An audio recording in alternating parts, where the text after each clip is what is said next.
దేవుడు మనకి తోడుగా ఉన్న వాళ్ళందరికీ కూడా తోడుగా ఉండేలాగా వందనాలు చెల్లిద్దాం. మనం ప్రార్థన చేద్దాం. అనేక చోట్ల దేవుని సేవ చేసిన సేవకులు ఈ రీతిగా దేవుని ఆరాధన చేయలేకపోతున్నారు. లేక అనేక సోదరి సోదరులు సంఘాలకు వెళ్ళలేకపోతున్నారు. ఎందుకంటే లాక్డౌన్ లేకపోతే కరోనా భయం. ఏదో రకంగా దేవుడు మనల్ని మన సంఘస్థులందరినీ దేవుడిని స్వతంత్రంగా ఆరాధన చేయడానికి ఏ విధమైన నిర్బంధం లేకుండా దేవుడిని చెల్లించడానికి దేవుడు మనకు అవకాశం ఇచ్చడానికి దేవుడి సన్నిధానంలో కొంచెం ప్రార్థన చేద్దాం.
దేవుడు సహాయం చేయాలి.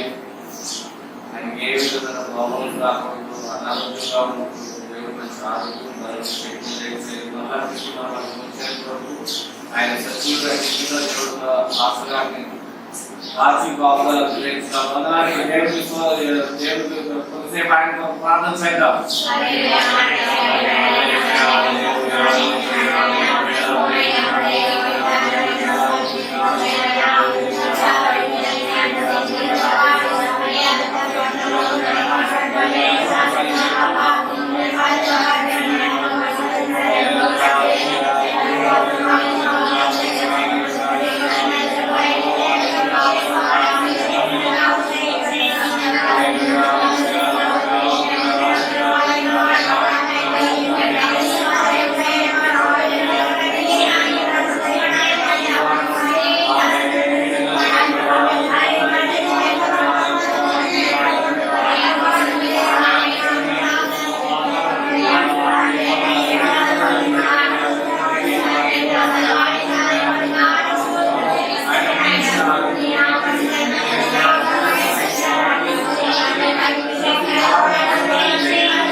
యెహోవాను స్తుతించుడి. యెహోవా యందు భయభక్తులు గలవారు ఆయన ఆజ్ఞలను బట్టి అధికముగా ఆనందించువాడు ధన్యుడు. ఎటువంటి వాడండి? దేవుని యొక్క ఆజ్ఞలను బట్టి అధికముగా ఎవరైతే ఆనందపడతారో వారు. ఆయన ఆజ్ఞలు అంటే ఏంటి చూడండి. 111 దాని వచనం చదవండి. 10వ వచనం. యెహోవా యందలి భయభక్తులు, యెహోవా యందలి భయము జ్ఞానమునకు మూలము. ఆయన శాసనములు అనుసరించు వారందరూ మంచి వివేకము గలవారు. చూడండి, ఈ 111, 112 రెండు కలుసున్న వాక్యాలు, కలుసున్న అధ్యాయాలు, లేక కలుసున్న కీర్తనలు.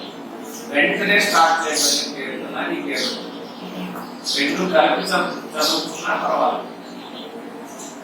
ఈ మొదటి వచనానికి యెహోవా యందు భయభక్తులు గలవారు ఆయన ఆజ్ఞలను బట్టి అధికముగా ఆనందించువాడు ధన్యుడు. ధన్యుడు అంటే ఎటువంటి ధన్యత అంటే 10వ వచనంలో ఉన్నది యెహోవా యందు భయము ఏమవుతుందంటే జ్ఞానము మూలము. చూడండి, ఎప్పుడైతే మనం యెహోవాకు భయపడతామో లేక ఎప్పుడైతే మనం దేవదేవునికి భయపడతామో అది మనకేమవుతుందట? జ్ఞానానికి మూలం. మనకి జ్ఞానం లేకపోతే ఎవరికి భయపడాలి? దేవునికి భయపడాలి. దేవుడు ఆటోమేటిక్ గా మనకి జ్ఞానాన్ని సమృద్ధిని దేవుడు దయచేస్తాడు. చూడండి, సొలొమోను మహారాజు దేవుడి యొక్క ఏమడిగాడు? నాకు ఆస్తులు కావాలి, నాకు రత్నస్తులు కావాలి, నాకు మంచి భార్యలు కావాలి, నాకు ఇన్ని రాజ్యాలన్నీ నాకు కావాలని అడిగాడా? ఏమడిగాడు? ప్రభా, ఈ ప్రజల్ని నేను ఎలా పాలించాలి? ప్రభా, నీ ప్రజలకి నేను ఎలా నీ వాక్యాన్ని వివరించాలి? వాడిని ఎలా నీ ఎందుకు భయభక్తులు కలిగి నడిపించి పరలోక పట్టణానికి చేర్చాలి? అటువంటి జ్ఞానాన్ని నాకు దయచేయండి. హల్లెలూయా, హల్లెలూయా.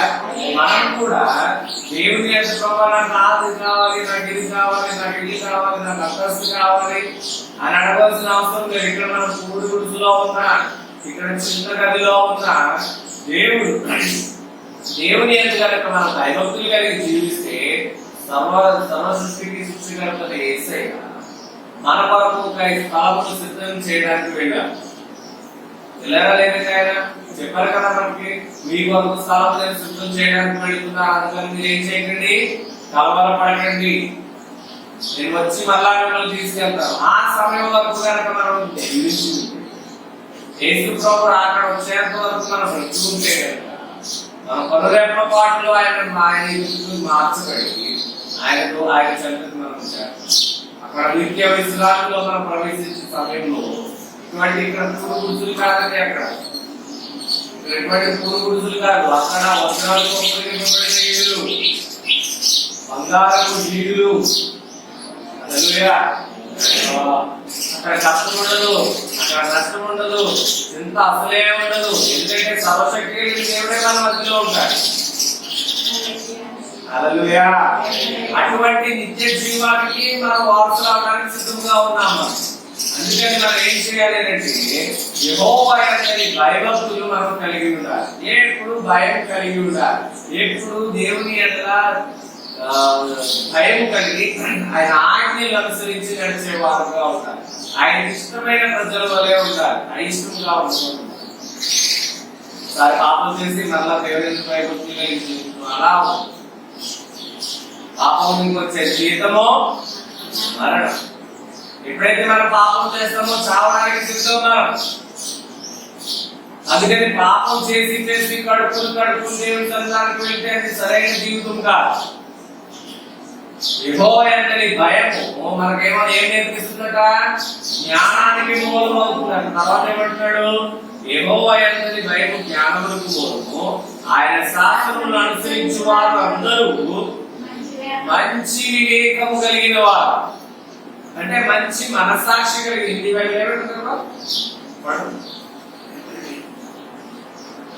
बुद्धि का मूल यहोवा का भय है। बुद्धि का मूल, किसी को बुद्धि नहीं है तो यहोवा का भय मानो तो बुद्धि मिले।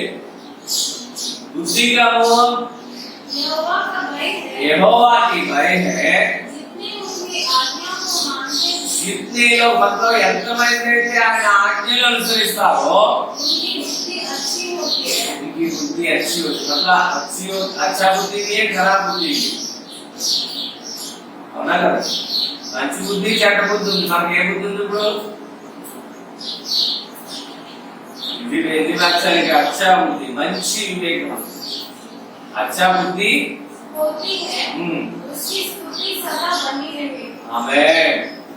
उसकी స్తుతి ఎల్లప్పుడు మంచి వివేకం కలిగిన మనము, మంచి బుద్ధి కలిగిన మనము ఎప్పుడు ఎల్లప్పుడు ఏం చేస్తామంటే మనము ఎల్లప్పుడు దేవుడికి స్తుతి చేస్తాం.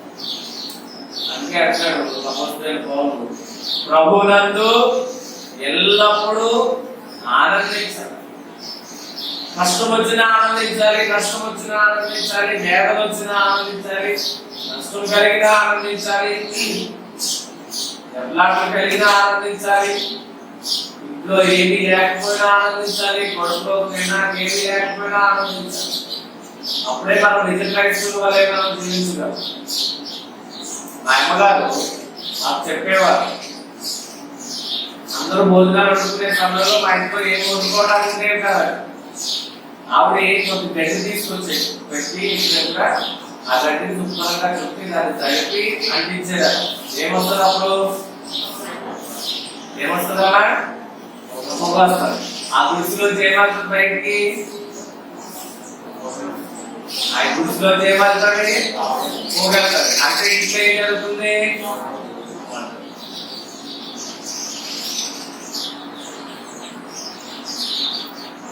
అనేక దినాలు మా పెద్దన్నయ్యకి భోజనం పెట్టి, ఇక్కడున్న క్రిస్దాస్ గారికి భోజనం పెట్టి మా అమ్మగారు వస్తువులు ఉండేవారు.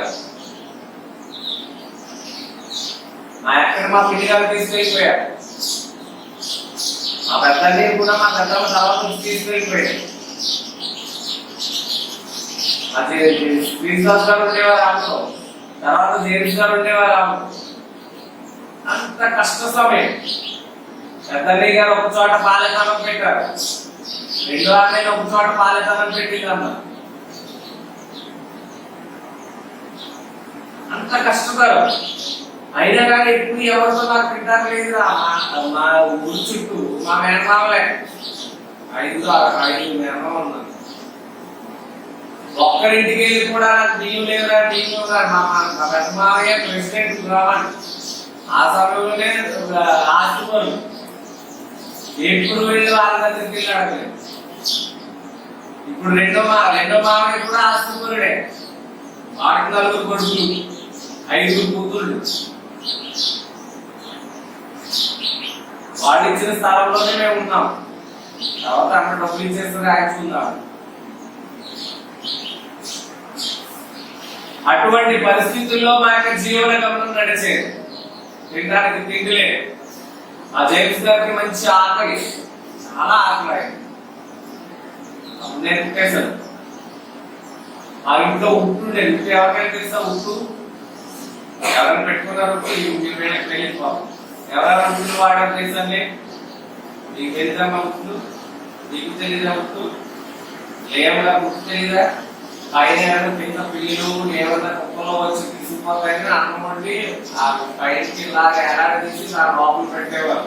ఒక గిన్నె మీద ఒక గిన్నె పెట్టి ఉప్పు పెట్టేసి తీసుకున్నారు. నాకు ఏం తెలియదు కాదు. చెరువులో ఎక్కువ ఉన్నారు కదా, ఆ రుచిలో మా ఇంట్లో ఉప్పు ఉండేది. నేను స్కూల్కి వెళ్ళి వచ్చే లోపల మా అన్న ఏం చేసుకోవడానికి చేసుకోడు. ఎవరిది? నాది. మా అన్నయ్య ఇద్దరు. అమ్మ వచ్చి పొలం పనికి వెళ్ళి ఊరు పుడుచడానికి పొరపడడానికి అమ్మ కష్టపడతాను చేస్తుంది. మా నాన్నగారు ఎక్కడే ఉండేవారు. పైసా పంపించేవారు కాదు.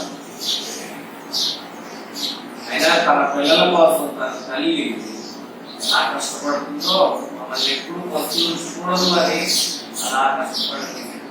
మా అమ్మ ఎప్పుడు గింజి పడేయడం చూడలేదు.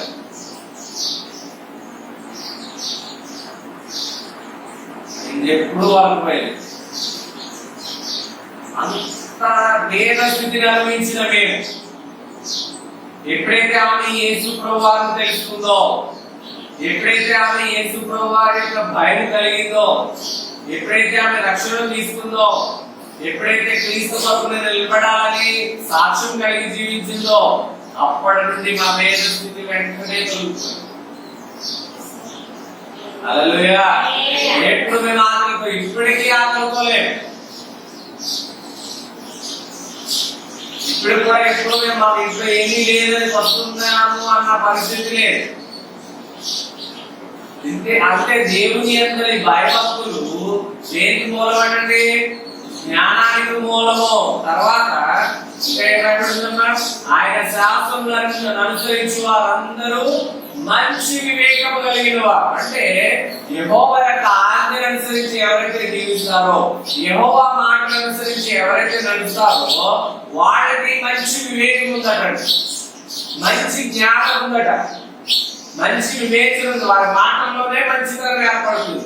అందుకే దేవుని పిల్లలకి అన్నిటికి చాలా వ్యత్యాసం కలిగిస్తారు. వాళ్ళు ఎటువంటి మాటలు మాట్లాడతారు, దేవుని పిల్లలైన మనం ఎటువంటి మాటలు మాట్లాడుతున్నాం.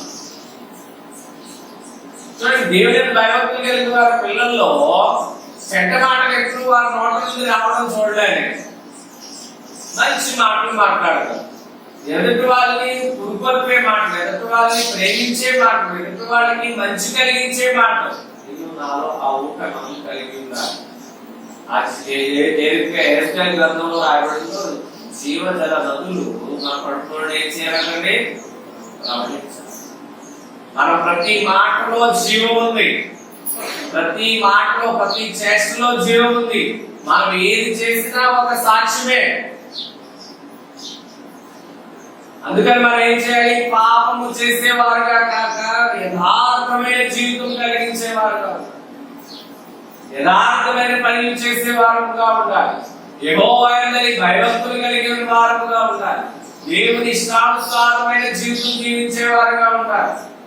ఇంకా ఏం చెప్తున్నాడు ఆయన? యెహోవాను స్తుతించుడి, యెహోవా యందు భయభక్తులు గలవాడు ఆయన ఆజ్ఞలను బట్టి అధికముగా ఆనందించేవాడు ధన్యుడు. చూడండి, మొదటి కీర్తనలో ఏం రాయబడింది?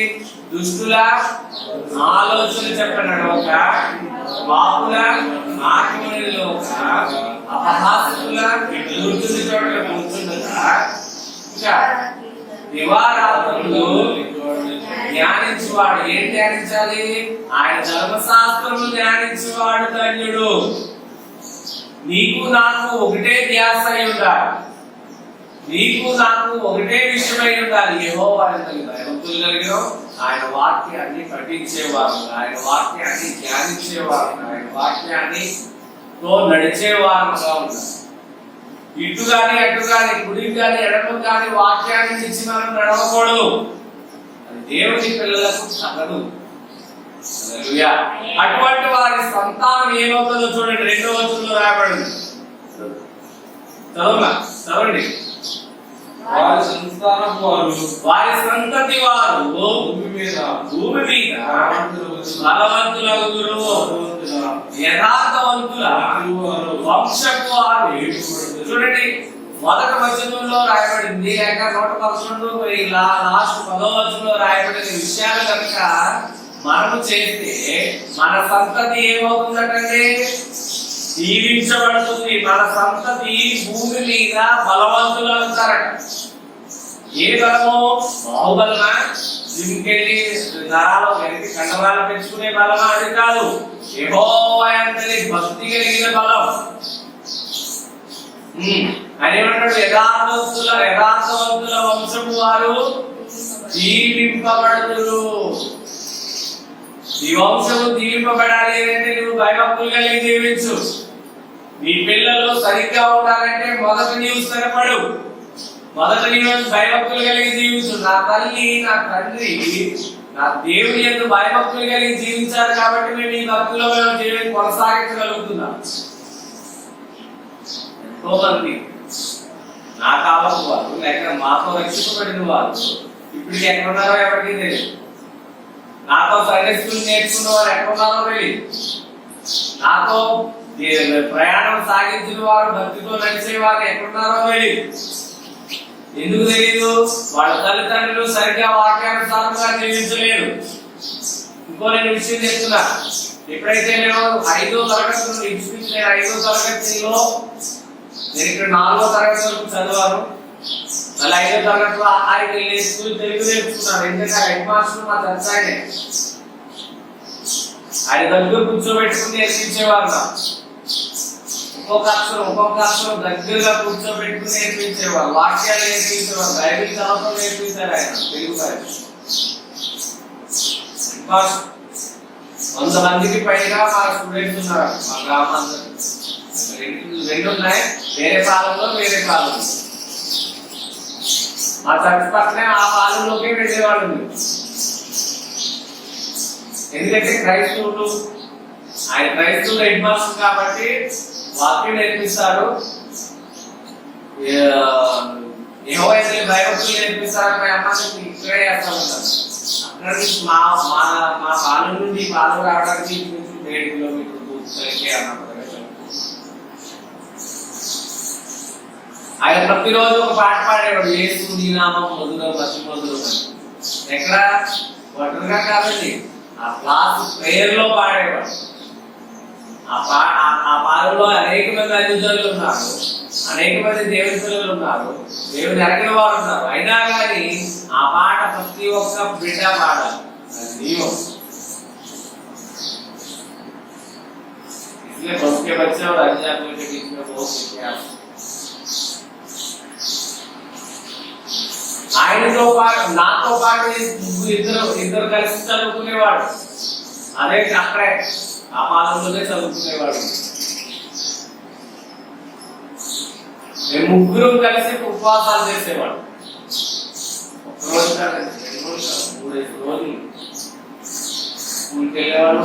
స్కూల్కి వెళ్ళిపోయిన తర్వాత మళ్ళీ గడిపేట పక్కనే చిన్నది గోసంతో కట్టుకుని వేసుకుని వచ్చిన పర్లేదు చాలా ప్రార్థన చేస్తాం. ఎప్పుడమ్మా ఎప్పుడు 6th क्लास कभी 5वीं कक्षा में मम्मी कभी मना नहीं किया ना तल्ले ఎప్పుడు అక్కడ పాస్ చదువుకోవాలి, శిక్షిపోతారు, ఉపవాసం ఉంటారు. ఎవరి కాలం ఫోటో చూస్తే వాటికంటే తప్పుగా ఉండేవాడు.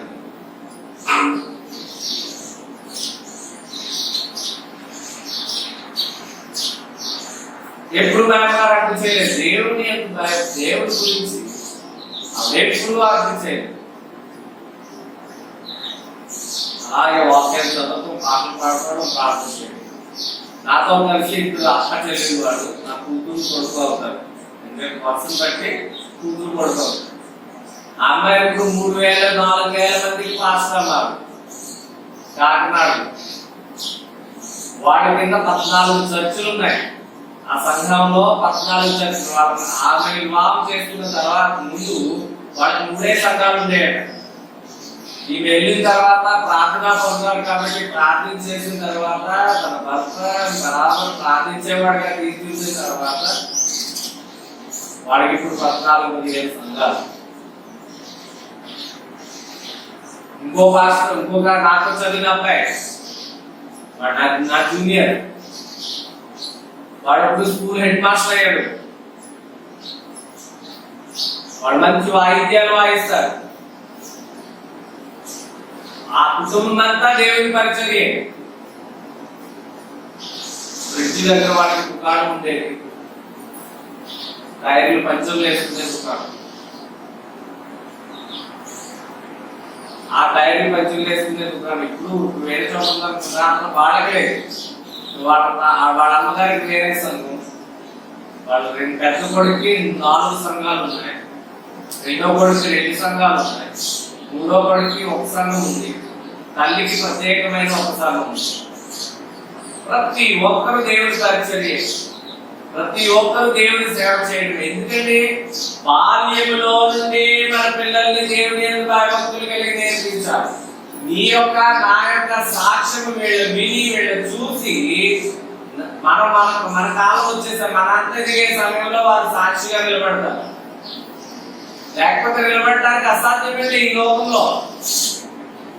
ఆ కాలంలో మా యొక్క ఈ మొబైల్ ఉండేవి కాదు. ఎప్పుడు చూసినా వాక్యం చదువుకోవడం, వాక్యాన్ని వినడం, వాక్యంలో అర్థం చేసుకోవడం, లేక దాన్ని పట్టించడం, లేకపోతే పాటలు పాడటం, పాటలు రాయడమే నచ్చింది. ఇప్పుడు ఈ మొబైల్ వచ్చింది, పిల్లలు ఏమన్నా బయట చదువుతున్నారా? मोबाइल मिला तो बस हो गया, चालू करो वीडियो देखो, मोबाइल दొరికింది గేమ్లు ఆడు. ఎక్కడికి వెళ్ళిపోతున్నారు సంగతి? రాబో దినాలు అన్ని దుర్దినాలే, కష్టతరమైన దినాలే. రాబో దినాలన్నీ అపాయకరమైన దినాలే. గడిచిన దినాలన్నీ మంచివి మనకి, రాబో దినాలన్నీ కష్టతరమైన దినాలు. ఆ దినాల్లో నీ పిల్లలు నా పిల్లలు యేసు కొరకు నిలబడాలి అంటే నీవు నేను యథార్థంగా బ్రతకాలి. ఏమంటాడు ఆయన? యథార్థవంతుల సంతతి వారు ఏమవుతారమ్మా? ఏమబడింది? యథార్థవంతుల వంశము ఈ వంశం దీవింపబడాలంటే ఇప్పుడైనా సమయం ఇచ్చుకోవాలి. ఇప్పుడైనా సమయం ఇచ్చుకోలేదు. దేవుని భాగవతులు కలిగి జీవించు, యథార్థమైన మార్గంగా జీవించు, యథార్థముగా బ్రతకడానికి జీవించు. చిన్న చిన్న కష్టాలు వస్తాయి, చిన్న చిన్న గొడవలు వస్తాయి, వాటిలో కూడా యథార్థంగా బ్రతకడం మనకు నేర్చుకోవాలి. చిన్న చిన్న శ్రమలు వస్తాయి, ఆ శ్రమల్లో సహించుకునే వారంగా ఉండాలి. భార్య భర్తకు పడకపోవచ్చు, భర్త భార్యకి పడకపోవచ్చు, ఒకరినొకరు కలిమిలో లేకుండా ఏం రాయబడింది? కలిమియు సంపద వారి ఇంట నుండును, వారి నీతి నిత్యము నిలుచును. తల్లిదండ్రులమైన మన గురించి వాక్యం మనకు సెలవిస్తుంది. నీ వంశము నా వంశము దీవించబడాలి అంటే మా పిల్లలకు పెళ్లి చేస్తామా లేదా? వాళ్ళ పిల్లలకు పెళ్లి అవుతాయా లేదా? ఈ వంశం చూడండి, మా నాన్నగారు నేర్పుతారు. నాకు వివాహం చేశారు, నాకు పిల్లలు పుట్టలేదా? వాళ్ళ పిల్లలు పుట్టలేదా? పుడతారు. నీ వంశము నా వంశము దీవింపబడాలి అని అంటే నీవు నేను యథార్థంగా బ్రతకాలి. నీవు నేను దేవుని భక్తి కలిగి జీవించాలి. ఆయన ఏమంటున్నాడు? కలిమియు సంపాది వారి ఇంట నుండును, వారి నీతి నిత్యము నిలుచును. పొడబెట్టవచ్చు. उसके घर में नहीं होगा सीधे लोग की संतान। पास कभी भी बोलते रहते ना, యథార్థవంతులు కాదు, సరిగ్గా నడిచేవారు, సీదా నడిచేవారు, నేరుగా నడిచేవారు. నీ నడవడికి నా నడవడికి ఎలా ఉందమ్మా? యథార్థంగా ఉందా? సీదా చాల్చదు. కలిమి సంపాదన అంటే వారి ఇంట్లోనంట ధనము సంపాదన ఉంటుంది. కలిమి ధర్మ సంపత్తి ఆయన నీతి సదా అంటే ధర్మ కార్యాలు చేసేవారు. వారి నీతి కార్యాలు ఎదుటి వారికి హెల్ప్ చేసే ఒక గుణం, ఎదుటి వారిని ప్రేమించే గుణం, ఎదుటి వారికి నచ్చ చెప్పే గుణం, ఎదుటి వారికి ఒక మార్గదర్శకుడిగా చేసే ఒక గుణం వాడి. వారి యొక్క రెండు అంగీలు ఉంటే ఒక అంగీ ఎదుటి వారికి ఇచ్చేవాడి గుణం. వారికి ఇంట్లో తినడానికి తింటుంది, ఎదుటి వారికి లేకపోతే పట్టుకెళ్ళి ఇచ్చే ఒక గుణం. వారి నీతి నిత్యము నిలుస్తారు. మమ్మల్ని వెళ్ళేసినప్పుడు మా ఇంట్లో కదా వాళ్ళు మా మేనవ పిల్లలు వాడు ఇక్కడేం రాయబడింది? కలిమియు సంపదయు వారి ఇంట్లో నుండును, వారి నీతి నిత్యము నిలుచును. ఇంకా ఏం రాయబడింది చూడండి, చదవండి.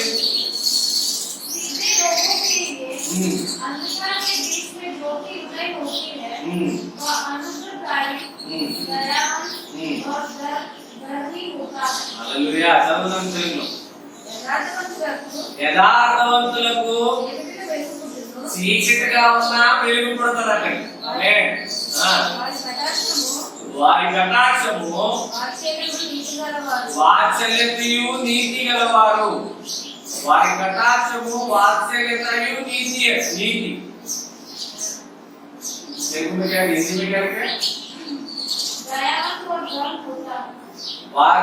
వాళ్ళు ఎప్పుడు కటాక్షం కలిగి జీవిస్తారు. నీకు నాకు ఉందండి కటాక్షం. ఎవరైనా లేని స్థితిలో ఉంటే, పిల్లలకి లేనప్పుడు ఉంటే వాళ్ళకి ఏమైనా పెడుతున్నారా? లేనట్టు వాళ్ళకి ఏమైనా వ్యర్థ చేస్తున్నారా? 100 చీరలు ఉన్నాయి మీ ఇంట్లో, ఒక్క చీర లేని వాళ్ళకి దానం చేస్తున్నారా? 10 జతలు బట్టలు ఉన్నాయి ఇంట్లో, దాంట్లో 2 జతలైనా తెలుస్తున్నారు. వేరే పిల్లలకి ఇస్తున్నారా? మీ పిల్లలకి బట్టల మీద బట్టలు కొనేస్తున్నారు. నేను వాళ్ళకి చాలా మంది తిరుగుతున్నారు. క్లియర్ వాళ్ళకి నీ కటాక్షం, నీ వాత్సల్యత ఏముంటుందండి? ఎల్లప్పుడూ ఉంటుంది. అటువంటి వాళ్ళకంటే యథార్థవంతుల కంటే చీకట్లో కూడా వెళ్ళిపోతారు. అంటే చీకటి అంటే వాళ్ళకి భయం ఉండదు. చీకట్లో కూడా ఏం చేస్తుంది దేవుని యొక్క వెలుగు? నేను వాక్యం నీ వాక్యం నా పేరు నా పాదములకు.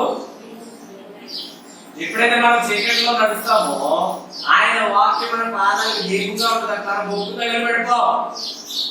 నాకు బాగా జ్ఞాపకం సిద్ధార్థం వెళ్ళాలి, ఆన్లైన్ ట్రైన్కి వెళ్ళాలి. ఇక్కడ నుండి మొగరాబాద్ గ్రామం నుండి సిద్ధార్థం వెళ్ళాలి. మేము లాంటి లేకపోతే గ్యాస్ లైట్ ఉంది, ఇక్కడ మనకు ఒక గ్యాస్ లైట్ అది నా ఎదుటే పెట్టుకునేవాళ్ళు. ముగ్గురు అబ్బాయి కుర్రాడు ఉండేవాడు. అక్కడి నుంచి ఆయన వీధి నుంచి వచ్చే సమయంలో అందరూ వెతుకోవడిపోయి ఆ సమయంలో వీధి లైట్లు లేవు. కరెంట్ అసలు ఉన్నదో లేదో చూసుకోలేదు. వీధి లైట్లు లేవు, లైట్లు ఉండేవి కాదు. ఆ సమయంలో నడిచి వచ్చే సమయంలో అక్కడ లాంతేరు నాకు ఎంత ఒత్తెట్టేసి గంగా బాటిల్ పెట్టుకుని పట్టుకుని కూడా వెళ్ళాం.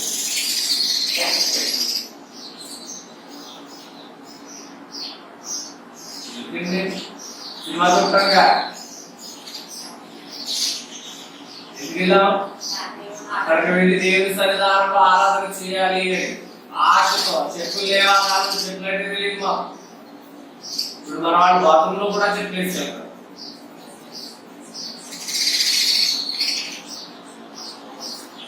మంచిది, ఆ కాలం లేదు ఈ కాలం లేదు. ఆ కాలంలో ఉన్న భక్తి ఇప్పుడు ఎందుకు లేదు? ఆ కాలంలో ఉన్న తల్లిదండ్రుల యొక్క దైవ భక్తి ఇప్పుడున్న తల్లిదండ్రులకి ఎందుకు లేదు? ఇప్పుడు తల్లిదండ్రులను అనుసరించి పిల్లల్ని నడవట్లేదు, కానీ పిల్లల్ని అనుసరించి తల్లిదండ్రులు నడుస్తున్నారు.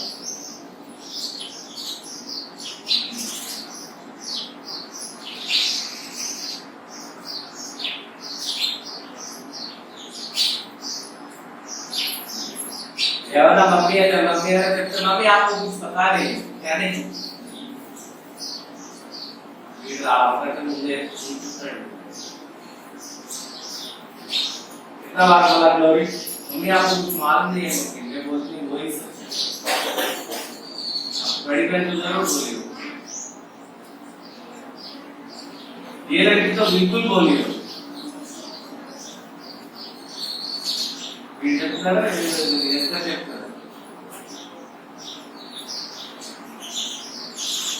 कविता చెప్తారా జ్ఞానం చెప్తారా? హల్లెలూయా హల్లెలూయా హల్లెలూయా. నీతిమంతుల సంతానం ఏమవుతుందండి? వర్ధిల్లుతారు. చూడండి, నా తల్లి యథార్థంగా బ్రతికింది కాబట్టి మా యొక్క సంతానం ఎవరు విచ్చుమానటం లేదు. జేమ్స్ గారు దేవుని పరిచర్యలో ఉన్నారు. శ్రీశాస్ గారు వారి కుటుంబ పరిచర్యలో ఉన్నారు.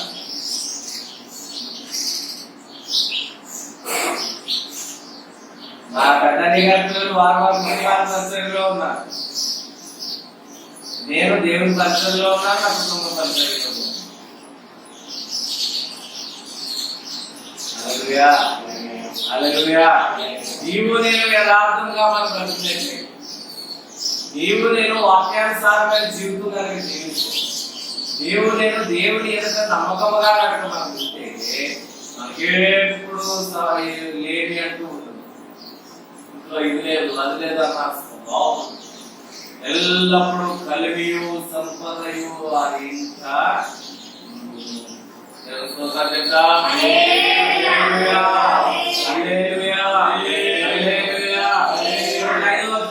దయాళులను అప్పించువారును భాగ్యవంతులు, న్యాయ విమర్శలో వారి న్యాయము గెలుచును, అటివారు ఎల్లప్పుడూ కదిలింపబడరు, నీతిమంతులు నిత్యము జ్ఞాపములో నందురు.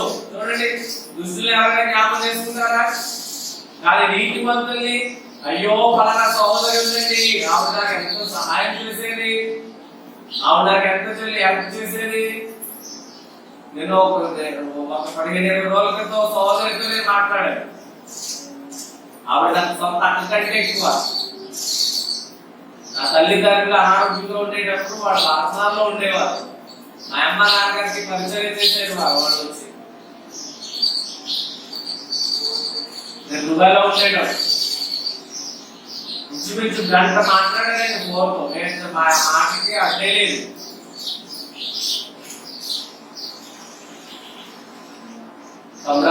అమ్మ ఎలా చేసేదో నాకు తెలుసు. మా ఇంట్లో మా పిల్లలు చిన్న చిన్న పిల్లలు ఆ ఇంట్లో తీసుకొచ్చే సంపాదన ఇక్కడ ఉంటారు ఎవరి కేవలం దాంట్లో పనిచేసేవారు వాళ్ళు. ఏమీ ఉండేదిగా తింటారు. అమ్మ కేజీ పెట్టరండి అని చెప్పి నాన్నగారు చెప్తే పొద్దుగా రండి ఇద్దరే కదా ఉడుకుని తినేది సాగుతున్నారు. ఆవిడ కూర్చుని అరిచిపోయేటికి ఉల్లిపాయలు, పచ్చిమిరపకాయలు, వంకాయలు అన్ని ఒక బ్యాగ్ లో రెడీ పెట్టేసుకుంటారు. నేను చెప్తున్నా మాట కాదు, ఆవిడ చెప్తున్నా. కళ్ళాపోట్లో ఒక రొగ్గు ఇచ్చారు. నేను అప్పుడు దుబాయ్ రొగ్గు పంపించాను. అది కబుర్లో పంపించాడమ్మా మాకు ఈ రొగ్గు పట్టి ఎక్కువ పిల్లలతో ఉన్నా సరే బాగా ఎక్కువ అవుతుంది అక్కడ చూడాలో ఒకసారి 2000 రూపాయల రొగ్గులు అలా ఇచ్చేసి ఆవిడ అనారోగ్యంలో ఉన్నప్పుడు ఏదైనా జ్వరం వచ్చినప్పుడు ఆవిడ వచ్చి పరిచయం చేసేటప్పుడు నాన్న జీవాలతోనే సెలవులు చేసేటప్పుడు సరిగ్గా చదివే అనేది చూసేవాడు. ఎక్కడ పడితే మీకు డబ్బులు ఉండే ఆవిడ చెప్తుంది, ఒక్క పైసా కూడా నేను తీసుకుని ఉంటే నేను దేవుడు గారి రీతిగా ఉంచేవాడు కాదేమో. ఎప్పుడు డబ్బులు లేకుండా అమ్మా అనేది వచ్చేసి ఎక్కడ వాళ్ళేమో వెస్ట్ ఈస్ట్ గోదావరి, నేను వెస్ట్ గోదావరి. వాళ్ళు ఉంటే అప్పుడు మాటలు తర్వాత ఇంటికి వచ్చారు. ఎవరు కలిపారు అక్కడ? క్రీస్తు ప్రేమ, దేవుని ప్రేమ కలిపి, యేసు ప్రభు యొక్క రక్తం కలిపి. రక్తం పంచుకున్న బిడ్డ విడిచిపెట్టేసినా కానీ యేసు యొక్క రక్తం పంచుకున్న బిడ్డ మాత్రం ఏం చేసింది ఆ సమయంలో? నేను 12 గంటలకు ఫోన్ చేశాను. నైట్ అక్కడ 10 గంటలు అవుతుంది. నైట్ ఫోన్ చేస్తే పైన పడుకున్నారట గ్యాస్ కాదు. ఆయన ఫ్యాన్ పట్టుకెళ్ళిపోయి 2 మంతలు వేసుకున్న నాలుగు బయట పడుకుంటాం. టెలిఫోన్ సౌండ్ దగ్గర ఎవరైనా పడుకు ఫోన్ చేస్తుంటాడని పడుకోవడం ఫోన్ చేస్తుంటే పెట్టి జాగ్రత్త పడుతున్నాం. వెంటనే ఆవిడ మెసేజ్ చూసుకుంటే ఆవిడ బాధలోనే నాతో మాట్లాడింది. ఎక్కలేదు నాకు. ఎంతో బాధపడుతుంటే వాసిపోయింది. తర్వాత చేసేస్తున్నప్పుడు మళ్ళా ఒడికాటంలో మా ఇంటి ఆటో వాళ్ళు ఉన్నారు అక్కడ మంచి చూడాలి వాళ్ళు తీసుకెళ్ళి వేసి అన్ని చేసుకుని నైట్ నాకు తెలియదు. నేను మళ్ళా వారం రోజులకే ఫోన్ చేస్తాను, మళ్ళా శుక్రవారానికే ఫోన్ చేస్తాను. అప్పుడు చెప్తున్నాను. అప్పటి వరకు నాకు లేదు. అప్పటి వరకు ఆ సహోదరు ఇంటికి ప్రతిరోజు పరిచయం చేసి ఉండాలి. మా వాళ్ళు అన్నది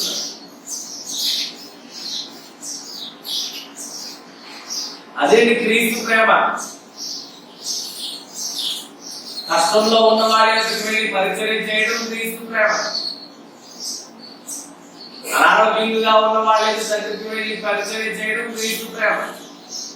వేడి నీళ్లు కాసుకోలేని స్థితిలో ఉన్నప్పుడు వాళ్ళ ఇంటికి వెళ్ళి ఇల్లు ఊడ్చి వేడి నీళ్ళు కాసిచ్చి ఆవిడని పరిశుభ్రపరిచి ఆవిడకి మంచి మాటలు చెప్పి గెంటి కాసిస్తే కొద్ది గెంటి కాసిస్తేనే మా క్రీస్తు ప్రేమ. అలా చేస్తారా లేదంటే యేసుప్రభు పిల్లల పైన నీవు నేను ఎందుకు చేయకూడదు అలాగా? భయమా? లేకపోతే నీ అంతస్తు నా అంతస్తు దిగిపోతుంది వాళ్ళకి పరిచయం చేస్తే? భాస్కర్ మనకు అనేక సార్లు చెప్తున్నారు, ఫలానా వ్యక్తి అనారోగ్యంగా ఉంటే ఎవరికి తెలియదు, నేను ఇంటికి వెళ్ళి వాడు అన్నం వేరు పాస్ చేశాను, వాడికి వేడి కాదు ఇచ్చారు, శుభ్రంగా పరిచయం చేసి శుభ్రపరిచి తీసుకొచ్చాను మళ్ళీ నా రూమ్లో పెట్టుకున్నాను సాక్ష్యం చేస్తారా లేదు? ఎందుకు మనం సాక్ష్యాలు విని నేను నమ్మట్లేదు? ఇక్కడ యథార్థవంతుల యొక్క వంశము జీవింపబడాలి అంటే నీ క్రియలో నా క్రియలో సరిగ్గా ఉండాలి, నీ భాష సరిగ్గా ఉండాలి, నీ కనుచూపు సరిగ్గా ఉండాలి, నీ హృదయపు ఆలోచన సరిగ్గా ఉండాలి, నీ ఆలోచనలు థింకింగ్ అన్ని సరిగ్గా ఉండాలి. అప్పుడు నీవు, నీ కుటుంబము, నీ సంఘస్థులు, నీ పొరుగు వారు, నీ కుటుంబీకులు అందరూ ఆశీర్వదింపబడతారు.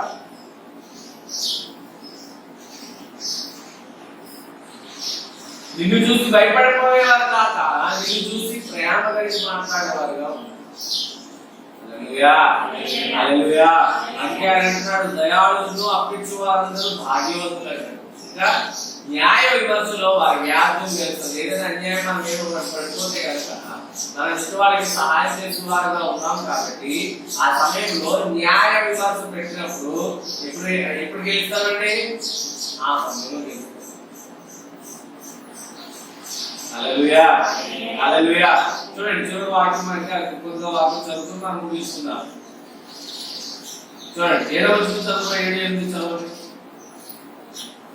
వారి హృదయము యెహోవాను ఆశ్రయించి స్థిరముగా ఉండును,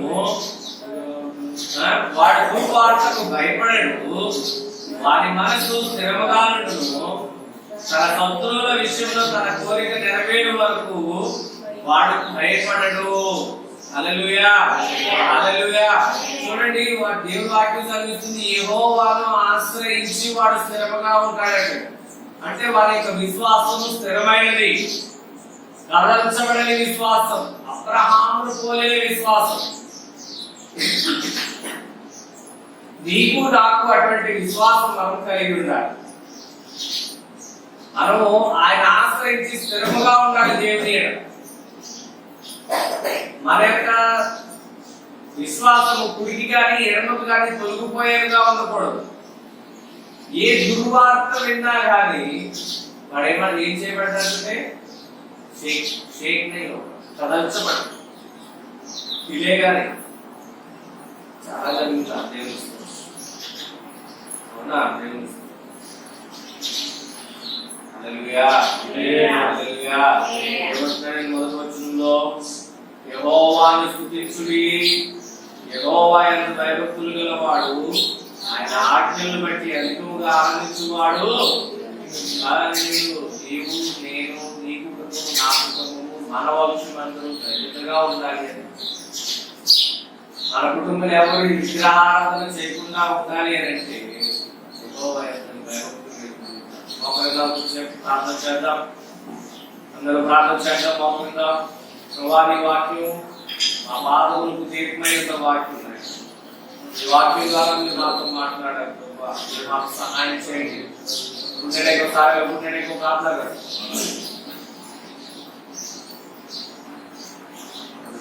గట్టిగా ప్రార్థన చేద్దాం. దేవుని సన్నిధానంలో సమర్పణ చేసుకుని ప్రార్థన చేద్దాం. ప్రభువా, నా వంశం దీవింపబడాలి అంటే నేను యథార్థవంతుడిగానే జీవించాలి. నాలో ఉన్న నిందలు, నాలో ఉన్న దోషారోపణలన్నీ మీరు క్షమించండి తండ్రి. క్షమించి శుద్ధిగా చేయండి ప్రభువా. ఈ వాక్యం నాకు నా పాదములకు దీపమైన వాక్యం. అటు వాక్యం ద్వారా మీరు నాతో మాట్లాడారు ప్రభువా. మీరు మాకు సహాయం చేయండి. మీరు అనుగ్రహించండి.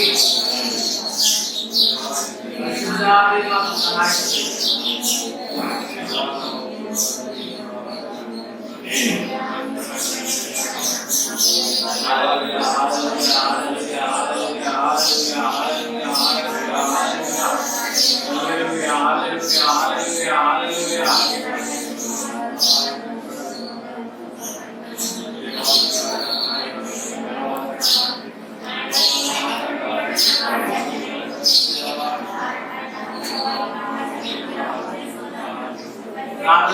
కలిలో, నేటిలో, సంపాదనలో, సమస్త విషయంలో యథార్థమైన పిల్లలు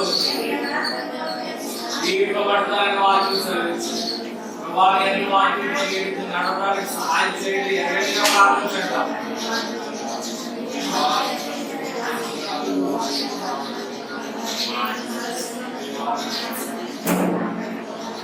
మహోన్నతుడైన యేసయ్యా నీకు వందనాలు చెల్లిస్తున్నాము నాయనా. మరొకసారి ఉదయకాల సమయంలో ఈ పునరుద్ధాన దినాన్ని మేము ఆచరించడానికి మీరు మాకు ఇచ్చిన గొప్ప భాగ్యాన్ని బట్టి వందనాలు తండ్రి. ఈ వాక్యము మా పాదములకు దీర్ఘమైనది నాయనా. అట్టి వాక్యం ద్వారా మీరు మాతో మాట్లాడారు ప్రభువా, నీకు వందనాలు. యెహోవా యందు భయభక్తులు గల వారి సంతానము ఆశీర్వదింపబడినని వాక్యం సెలవిస్తుంది. నైనా తల్లిదండ్రులమైన మేము ఈ వాక్యానుసారంగా నడిచి మీ ఇష్టానుసారమైన జీవితం మేమందరం జీవించడానికి సహాయం చేయండి. మా క్రియలు, మా నడవడిక, మా ప్రభాని యందు భయభక్తులు కలిగింది ఉండడానికి, నా సంతానపు వారు, మా ఇరుగు పొరుగు వారు చూసే విధంగా ఉండడానికి తండ్రి, మా భక్తి వేషం వలె కాదు నాయనా, మా భక్తి నిరంతరం నిలిచే భక్తిగా ఉండడానికి ప్రభావి మాకు సహాయం చేయమని ప్రార్థిస్తున్నాం. నీకు మీరు సహాయం చేయండి ప్రభా. ఇక్కడ కూడిన ప్రతి ఒక్క వ్యక్తితో మీరు మాట్లాడాలని కోరుతున్నాను. ఆన్లైన్ లో చూస్తున్నా, యూట్యూబ్ లో చూస్తున్నా ప్రతి ఒక్క వ్యక్తితో మీరు మాట్లాడాలని కోరుతున్నాను. వారందరూ నేను భయభక్తులు కలిగి జీవించి నీకు ఎంతగా భయపడాలో, ప్రభా నీకు ఎంతగా లోబడాలో అంతగా బిడ్డలు లోబడి విధానాన్ని గొప్ప చేయడానికి మీరు సహాయం చేయమని ప్రార్థిస్తున్నాం. వారు ఎక్కడెక్కడ ఉన్నా కానీ ఆ చోటులో మీరు ఆస్వాదించమని మేము ప్రార్థిస్తున్నాం. ప్రభా ఈ ప్రపంచమంతా నా ప్రభు కరోనా అనే మహావ్యాధితో గొప్పమైన భయంకరమైన వ్యాధితో పోరాడుచుంది. ప్రతి ఒక్కరిని మీరు స్వస్థపరచమని ప్రార్థిస్తున్నాం. ఈ రోగాన్ని ప్రభా మీరు తీసివేయమని ప్రార్థిస్తున్నాం. ప్రభా ఇశ్రాయేలు ప్రజల్ని సర్పాలు కరిచే సమయంలో మోషేతో సర్పాన్ని నిలబెట్టమని మీరు చెప్పారు. ఎవరైతే ఆ సర్పాన్ని చూస్తారో వాళ్ళు రక్షింపబడ్డారు. నా ప్రభా అదే విధంగా క్రీస్తునైన నిన్ను చూడడానికి అనేక మంది నీ వైపు చేతులెత్తి ప్రభా నన్ను స్వస్థపరచాలి నీ యొక్క కొనియాడడానికి, నీకు భోజనాడడానికి నాదా మీరు సహాయం చేయండి. వాళ్ళు ఎవరైనా సరే ఎంతో దైవత్వం కలిగి జీవించి యేసే నిజమైన దేవుడని, యేసు తప్ప మరొక మార్గము లేదని వారు తెలిసి నిన్ను వెంబడించడానికి సహాయం చేయమని ప్రార్థిస్తున్నాం. ప్రతి ఒక్క కరోనా వ్యాధి నుండి యేసుక్రీస్తు నామములో మీరు బంధించి విడుదల చేయమని ప్రార్థిస్తున్నాం. ఇక్కడ కూడిన ప్రతి ఒక్కరిని పాస్టర్లు నా సంఘ సహోదరులకి పాస్టర్లు సమర్పిస్తున్నాం. మా కుటుంబ సభ్యులందరినీ పాస్టర్లు సమర్పిస్తున్నాం. మా ఇరుగు పొరుగు వారిని పాస్టర్లు సమర్పిస్తున్నాం. మా యొక్క బంధుమిత్రులందరినీ పాస్టర్లు సమర్పిస్తున్నాం. ఎవరికి ఇటువంటి భయంకరమైన వ్యాధి సోకకూడనట్లు రాకూడనట్లు మీరు సహాయం చేయమని ప్రార్థిస్తున్నాం. ఈ పాపలు దయచేసి సహాయం చేయండి, కృపను దయచేసి ప్రార్థిస్తున్నాం. మేమందరం కలుసుకుని తిరిగి కలుసుకునేంత వరకు ఏక సజీవులైన సాక్షి కాపాడమని ప్రార్థిస్తున్నాం. మా సంఘస్థులందరినీ ప్రభు ఈ వారమంతా దాచండి. ఈ వారమంతా నీ రెక్క చాటుల దాచమని ప్రార్థిస్తున్నాం. కలుసుకునేంత వరకు ఏక సజీవులైన మమ్మల్ని కాచి కాపాడమని ప్రార్థిస్తున్నాం. దేవుడు కుమారుడైన యేసుక్రీస్తు పరిశుద్ధాత్మ సావాసం